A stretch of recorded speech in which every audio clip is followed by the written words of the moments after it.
That therefore, no one else has predicted to me what is the emergency. What's the emergency why October is too late, even though this reality existed for 3 years, is if the proposal abides by the Constitution. But that is not the only hurdle.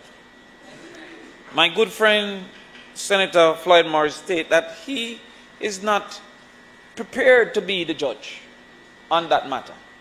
But it's clear that there's a difference in opinion on whether it crosses the first hurdle of being constitutionally correct. But if it was that we stopped only at the constitutionality of the bills before us, then many would not need a debate. Because the majority of bills that we debate and accept, reject, or quarrel about is not perceived by any side to be in contravention of the Constitution. So therefore, if there is indeed, and there clearly is by legal trained and legal luminaries, on this side, Senator Donna Scott Motley has said she believes there may be. On that side, Senator Ransford Braham has said he believes there may not be. And there is an appropriate space for that conversation and that deliberation. And Senator Scott Motley said the courts, and correctly Senator Don Webby said it is her right and our right and the nation's right to seek an answer if there is a difference in opinion. However, the debate don't stop there. The debate actually starts there because there are multiple other hurdles, as is what is being done, why it's being done, and how it's being done. Therefore, my first point of departure with Senator Golding Campbell is the treatment of the Constitution and the things within the Constitution. Every letter, every word, every sentence, every comma is important. And because of the importance of the Constitution, is even more important than some of the other bills that we have looked at in here. Indeed, while I served in the lower house, it is in this house that I knew the vast importance of a simple comma, or a term shall or may. Have we not had extensive debates and indeed recommended changes to a single word in bills less important than the Constitution? So therefore, any change, if it's even a comma, deserves a treatment that recommends to the nation and its citizens that the Constitution is very, very, very important. What therefore is the reason for, is it chagrin, for consternation, for concern, is, it seems to me, the treatment of the Constitution in this particular change belies the importance that the Constitution should have and creates precedent that any Jamaican should be concerned about. Indeed, Senator Bunting, if an act happens on its own, it may receive less weight than it is a part of a trend. Most mathematicians and scientists will say that a number by itself has less answers than a number as a part of a trend. We have seen in this country, in recent times, as perceived and created by this government, multiplicity of acts that could be perceived and that has been found to be treating the Constitution that as less important than it should be treated. The grave concern of this particular one, therefore, is because it is a continuance of what we had recognized even more recently as the act of implementing new states of emergency to avoid coming to the parliament for its extension. That could not have been the intent, or as Senator Webby said, the spirit of the Constitution, that to avoid the parliament, you do a new one every 14 days, as versus come for an extension and risk a debate. We have seen where the Justice Sykes would have been asked or considered to have, what was it, a probation period as Chief Justice. We have seen where senators were asked to sign letters committing them to agreement. Well, undated only means the length of their commitment into infinity. But they could have signed one for just this debate. And then this debate moves on. In fact, if I should go back to the state of emergency in this house, I think it was the leader said, thank the Lord we will not consider that recommendation. And then did it.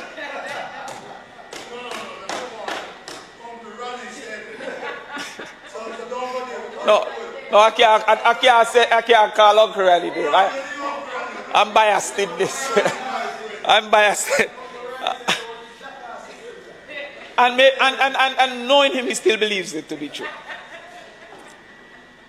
So this particular one, on the what, and the why, and the how, is creating concern, because I'm not saying if it can be done. I'm not an authority in the law. What I'm debating is if it should be done. And if it should be done in this way. What are some of the considerations that we have before us? One of which is that the Constitution is the supreme law. And indeed, if there is a discrepancy between another law and the Constitution, it is the another law that is supposed to be corrected. What we have is a recommendation that the discrepancy's direction of correction is to correct the Constitution. Now, this might be in the case. No, you have to give me a chance. Yes, because other than that, we won't leave here. Huh? And he's my neighbor, I know. But what I'm saying is that the precedent of saying, of thinking, of acting in a way that the Minister of Justice says the correction of the Constitution is based on its contravention of the Pensions Act. Let us look there. And I quote, the proposed amendment, if amendment is change, correction,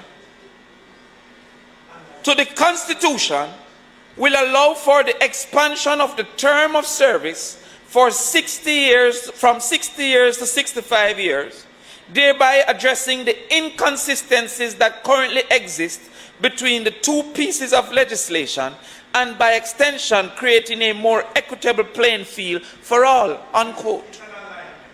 So, well, I'm saying that by practice, that by precedent, that by rule, we should be careful of the direction of correction, and people therefore are concerned. I also must suggest to you that and I've been watching some cases now on YouTube, so I'm a YouTube lawyer now. And yeah, I'm a lawyer, village lawyer. But I've seen where they're saying some cases don't have the gun, don't have the nothing, but it is built by just different things coming together. What the circumstantial evidence. And then the judge, you watch a case them to me, yeah? Oh, Tom is teaching a law.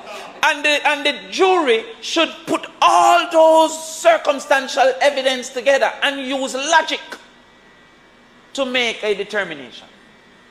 Indeed, I have no axe to grind, I think I've met the DPP once. But circumstantial evidence suggests that there seems to be a correlation with the date of the end of the current DPP's contract and the act and rush to ensure that the last day of Parliament before that date treats with a matter that for some reason couldn't wait on all the other changes that is coming, that for some reason couldn't wait on Parliament coming back in. But also that with the date of the end of the DPP's contract being September 2023, there has been no internal nor external effort to find a new DPP. So therefore, if the government had intended that the September 2023 meant something for the office of the DPP, then the government would have mistreated that intention, having not made no attempt, no advertisement, no interview, no nothing. And to my knowledge, no succession planning, as Senator Dunwebby said. And to my knowledge, you can't have an acting DPP. Senator Scott Matley, am I correct that you can't have an acting DPP? You can't have an acting DPP. So maybe the government was intending to go through a process of acting DPP. Yeah, that never company. The algorithms never carry that one. But maybe the government had intended, in spite of the fact that the government gave an extension 3 years ago to end in September, and knew that that extension would have been up. Not only did they give 3, they give 3 even though available to them was 5. They said 3. And the GG. And not only was 3 agreed to, a basis was presented by the government. That basis was 2 very important cases, one of which was the Klansman case, and the other one, Wilson. Both have been completed. And not only completed, none was led by the current DPP. In fact, they are being led by people who are still there and who don't know in year 63. And that's an important point. Because if it is that we're going to change the constitution, it must be that we find that the needs of the society or the interest of justice is about to be served. That desperate actions are for desperate measures for desperate situations. What is the desperation? What is the desperation that we have observed that there can be no delay in the correction of something such as the age of retirement, when the only real emergency is the age of the current holder of the office of the DPP? What that therefore? No one else articulated to me what is the emergency. What's the emergency why October is too late, even though this reality existed for 3 years? The Pension Act has been established for 3 years, which means that the discrepancy has been there for 36 months.